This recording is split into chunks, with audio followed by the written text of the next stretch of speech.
wabarakatuh. Selamat siang para calon anggota UKM Karawitan Setia Laras IAIN Purwokerto. Di sini kita sedang bersama pemateri kita, yaitu pemateri tentang gamelan. Di sini ada Mas Wadi. Mungkin bisa dijelaskan dulu apa itu gamelan dan apa aja sih Mas yang ada di gamelan itu. Ya, sebelumnya Assalamualaikum warahmatullahi wabarakatuh. Selamat siang ya. Kalau bicara masalah gamelan itu banyak ya. Ada gamelan Bali, terus gamelan Jawa, juga ada gamelan untuk sekalian. Tapi untuk kali ini yang akan kita bahas ya, dan yang akan kita pelajari adalah gamelan Jawa. Gamelan Jawa itu bisa dikatakan jenis alat musik yang memiliki dua susunan, yaitu antara lain nadanya itu ada yang selendro dan pentatonic. Jadi dikatakan pentatonis dan diatonis. Alat musik kita belajar dari nada dulu. Apa itu arti dari pelok dan apa itu dari selendro. Kalau selendro itu memiliki oktav atau nada dimulai dari angka 1 atau bahasa Jawanya dikatakan siji, jirolu, monem, itu kalau selendro. Dan kalau pelok itu dimulai dari juga 1 ya, atau siji juga, tapi jirolu, pot, jirolu, pat, manem, pi, itu ada pinya. Itu seperti itu. Dan selendro dan pelok ini juga memiliki yang namanya padat. Misalnya alat musik ini juga memiliki padat, yaitu filosofinya adalah padat. Pertama adalah padat 6, padat sama, dan nah, juga pelok juga memiliki nama tersendiri, atau ada yang disebut dengan pelok bem dan juga pelok barang. Pelok bem itu adalah nada 1, nada asal 1. Itu pelok apa? Ya, pelok bem itu bisa dikatakan juga pelok 6. Kalau pelok barang itu menggunakan nada pi atau 7. Itu seperti itu.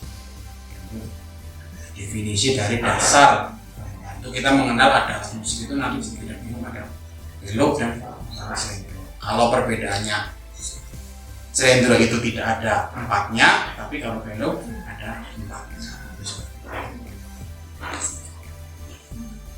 Terus untuk alat-alat gamelan itu sendiri terdiri dari banyak. Serangkaian dari alat tersebut itu memiliki fungsi, dan masing-masing dari alat tersebut fungsi masing-masing. Tapi dari berbagai macam sebanyak alat yang ada di dalam gamelan tersebut memiliki cara penabuhan yang berbeda, metode yang berbeda, tapi bisa menjadi satu kelarasan atau satu nada yang sama. Itu seperti itu.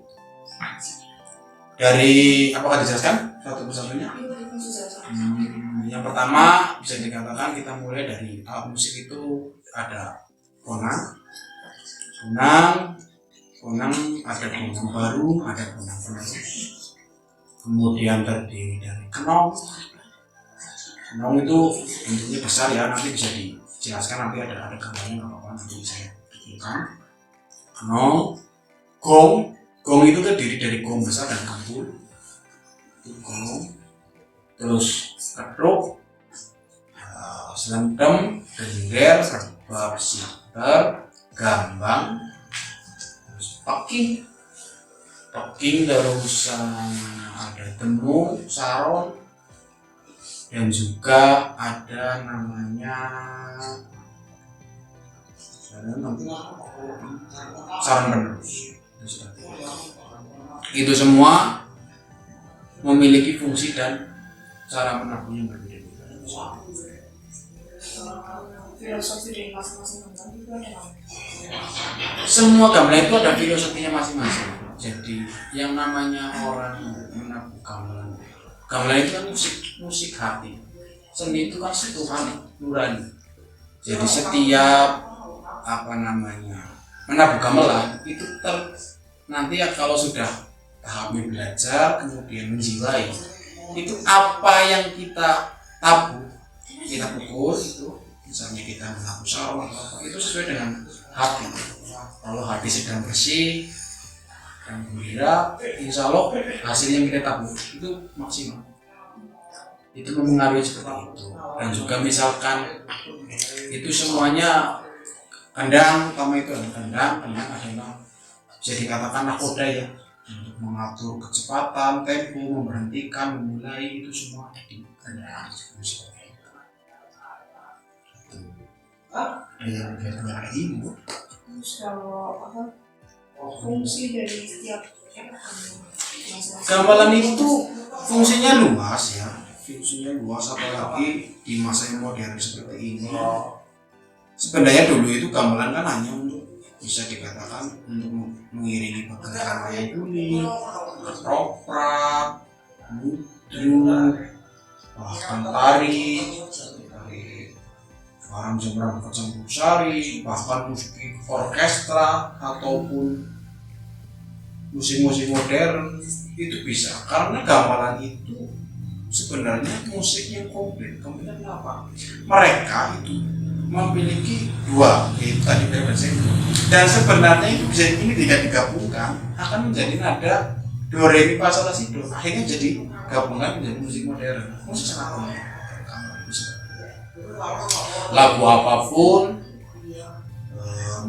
kreasi apapun bisa dimasukkan, nada apapun bisa digabungkan. Bagaimana pindah-pindahnya orang itu mengolah nada untuk dimasukkan ke dalam gamelan dan juga dimasukkan dengan nada modern seperti itu. Kalau khususnya untuk masyarakat Banyumas juga gamelan bisa dibuat untuk tarian misalnya epic, banyak sekali penggunaan. Juga untuk musik-musik sakral seperti Jogja, Sekaten dan sebagainya, banyak sekali yang bisa digunakan melalui gamelan. Dan juga dulu para wali songo juga menggunakan gamelan untuk media dakwah juga, dengan menggunakan musik wayang mereka bisa menarik masyarakat yang belum mempunyai keyakinan menjadi Islam. Ya ada dari dulu itu pancen wali membuat sudah ada filosofi untuk menarik magnet. Jadi kalau orang sudah belajar tentang gamelan itu nanti akan memahami tentang antara kesabaran, terus bagaimana cara menahan, bagaimana cara merasakan, bagaimana antara toleransi dengan, karena itu kan berhubungan dengan dunia, keselarasan antara satu dan lainnya itu seperti itu. Bagaimana caranya antara perbedaan itu tapi bisa menjadikan satu keselarasan. Jenis-jenis iringan itu ada apa sih mas? Jenis iringan itu bermacam-macam. Contoh iringan untuk wayang kulit itu khusus. Dan garapnya juga ada pakannya. Terus iringan tari juga kan bermacam-macam ya. Ada tari mungkin untuk gambyong, untuk lenggeran itu bisa. Tapi dengan gamelan itu bisa dengan berbagai macam fungsi itu bisa menjadi apa? Iringan. Dalam mau iringan sedih atau iringan gembira, semua bisa. Kembali lagi pada siapa yang akan menggunakan alat musik tersebut. Mungkin fungsi dari masing-masing gamelan itu ada apa sih mas? Mungkin bisa dimulai dari kendang dulu. Ya, kendang itu sebenarnya sebagai supir ya. Karena di setiap gamelan itu semuanya memiliki fungsi dan tanggung jawab masing-masing ya. Contoh gonang itu berfungsi sebagai awalan pembuka, itu juga dengan sarung tembung sebagai instrumen, senteng sebagai bass, ketukenong sebagai ketukan, gong sebagai akhiran, itu semua mempunyai fungsi. Tapi itu semua kan nanti bisa dipraktekkan di sanggaran. Karena keterbatasan keadaan kondisi seperti ini, kita mulai saja dengan kendang aja ya, dengan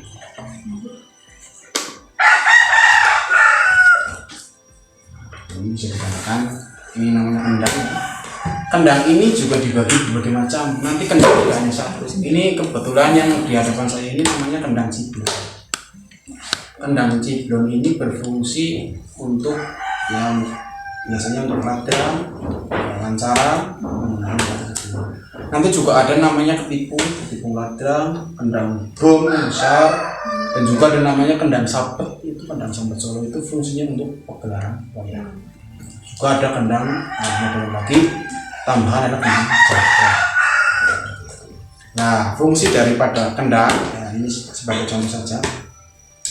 Misalkan kok dalam suatu gending, gending yang gampang saja, misalnya ada ciri-ciri bonang membuka lu jinur, ini kan sebagai berarti awalan, kendang sebagai pembuka. Dan juga misalkan kok nanti ketika dirasa cukup sesuai notasi, juga kendang berfungsi sebagai pemberhenti dan mengatur kecepatan. Apabila aba-aba kendang sesuai notasi nanti akan mempercepat atau memperlambat atau akan memberhentikan, semua ada di pada kendang. Itu seperti itu. Begitu juga untuk tari juga kendang, sesuai penari harus mengikut dengan gerakan kendang. Begitu juga sinden, di manakah dia harus mulai menyinden, itu juga nanti kendang memberikan apa. Itu seperti itu. Itu tentang contoh hasilnya saja. Kendang nanti bisa penjelasan lebih lanjutnya itu nanti ketika di sanggar, itu seperti itu. Nanti bisa mengenal apakah ini namanya apa, ini namanya apa, itu jelaskan dan sesuai dengan fungsinya nanti kalau sudah berhadapan dengan alat musik. Mungkin cara nabuh kendang itu gimana sih Mas? Dari tangannya itu gimana? Kendang cara ya biasa, kendang kan terdiri dari dua bagian ya. Ini bisa dinamakan dengan tak, ini bisa dinamakan dengan gending. Nanti kendang tersebut juga memiliki pakem atau notasi yang bisa digunakan untuk bagaimana trik menabuh gamelan apa kendangnya.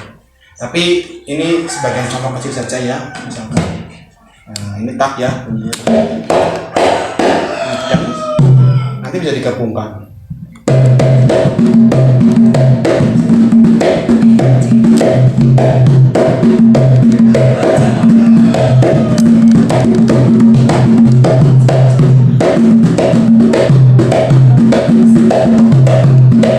Seperti itu nanti bisa diterapkan dalam bentuk contoh kecilnya mendamu seperti itu. Kemudian kita nanti pindah ke bonang ya. Ya, kedua tadi yang Pak utamakan kita ke bonang. Seperti yang saya bicarakan tadi, bonang itu mempunyai dua, yaitu ini disebut dengan bonang barung, ini dinamakan dengan bonang penerus. Tapi ini silendro ya, bentuknya mohon maaf belum ada. Tapi ini sebagai contoh saja. Bonang barung itu nadanya lebih tinggi atau lebih besar daripada bonang penerus. Bonang terdiri dari biasanya itu 12, tapi ini 10. Terdiri biasa nadanya itu 1, 2, 3, 5, 6, atau bisa di dalam bahasa Jawa itu jirolu monem. Juga di atas juga sama ya, seperti ini. Cara mengukurnya dengan 2 tabuk seperti ini. Contoh misalkan bonang ini berfungsi sebagai pembuka ya, awalan. Contoh sebagai ater-ater atau ada-ada akan dimulainya suatu lagu atau gending supaya semua siap, itu dinamakan dengan keranjang. Itu seperti ini.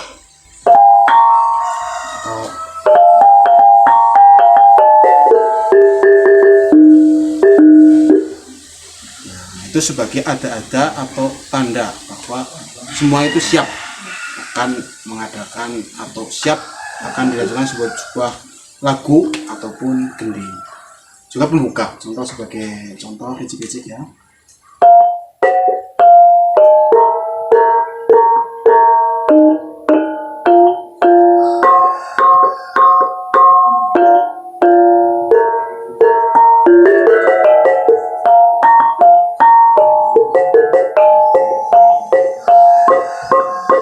Ini seperti itu untuk bonang barung.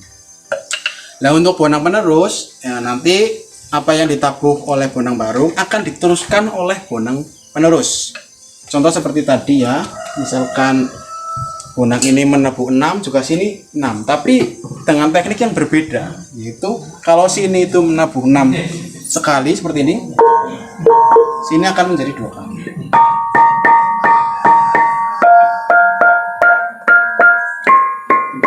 Itu contoh singkatnya saja, nanti untuk selanjutnya bisa lebih dimatangkan bila disanggar itu seperti itu. Terus kita lanjut kembali. Yang ketiga adalah Yang di depan saya ini namanya adalah demung ya. Demung Cendro biasa terdiri dari 6 besar, bisa sebelah kiri 6, 1, 2, 3, 5, 6, 1 kecil, atau bisa dikatakan dengan bahasa Jawa itu 6 jirolu mo 6 ji. Demung ini posturnya lebih besar, ini berfungsi sebagai balungan ya. Ini biasanya 2, demung 1 dan demung. Ya, kita kembali cara menabuh demung ya. Demung itu seperti ini. Tangan kanan memegang tabuh, tangan kiri fungsinya untuk nyidet ya. Nyidet itu seperti apa? Jadi kalau kita menabuh seperti ini.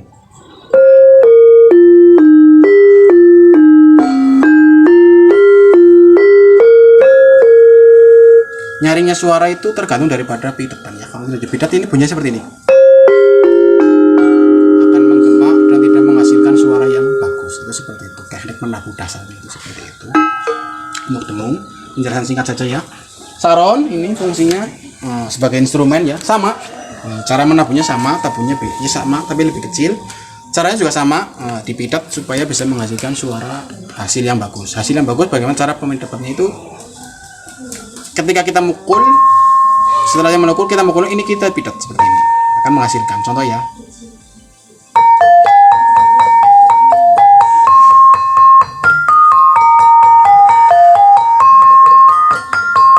Itu seperti itu ya. Ini fungsinya untuk melodi ya. Jadi hasil dari apa yang ditabuh itu nanti sonotasi juga pidetan itu menentukan. Kalau kita dipidet jadi apa jadi? Akhirnya menggena tidak karuan, itu seperti itu. Kita sebelah kanan, ini namanya peking. Peking itu bisa dikatakan sebagai saron penerus ataupun penerus ya. Ini lebih kecil. Muka cara mukulnya itu 2 kali. Cara mukul ini juga ada namanya teknik Solo dan teknik Banyumasan. Contoh seperti kalau Banyumasan itu seperti ini.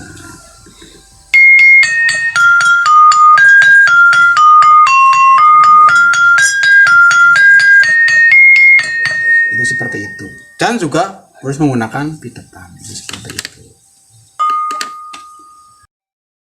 Baik, ini yang ada di hadapan saya ini adalah gong ya. Yang dinama gong itu terdiri dari yaitu kempul. Ini ada kempul ya, kempul 2, kempul 3, kempul 1, kempul 5, kempul 6, dan juga ada suwukan. Suwukan itu terdiri dari suwukan 1, suwukan 2. Ini yang terbesar adalah gong atas, laras 6. Fungsinya sama, menggunakan tabuh seperti ini. Misalkan untuk sampak atau serbak misalkan.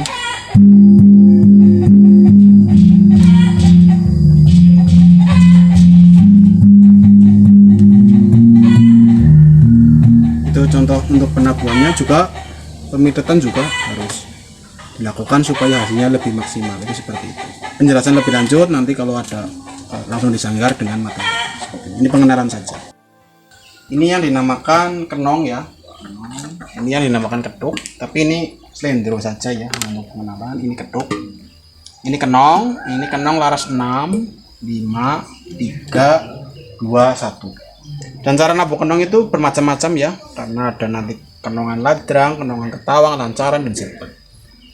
Cara menabuhnya nanti ini sebagai contoh saja pengenalan. Ini ketuk. Ketuk ini berfungsi untuk sebagai pengatur atau panutan, karena ini berfungsi untuk mengatur irama tempo. Kendang yang bikin irama seberapa, nanti ketuk yang menentukan untuk tetap menjaga kestabilan daripada semua instrumen ini. Dan kenong ini sebagai nanti kan akan bergayung bersambut antara kempul. Karena contoh kalau lancar itu kan 21 ya. Jadi bunyinya nanti pul tuk nong pul itu seperti itu. Karena bunyi seperti ini. Dan juga metode tetap di pidet itu seperti itu. Ini hanya penjelasan sederhana saja, nanti kalau disanggar lebih berlanjut seperti itu. Ya, tadi kita sudah berkenalan dengan alat-alat gamelan. Mungkin nanti lebih lengkapnya disanggar ya kalau kita sudah mulai latihan. Mungkin dari Mas Wendy ada kata-kata yang mau disampaikan kepada anggota baru dari UKM Karawitan atau motivasi gitu Mas. Untuk teman-teman yang sudah bergabung, selamat di Karawitan Setiawaras.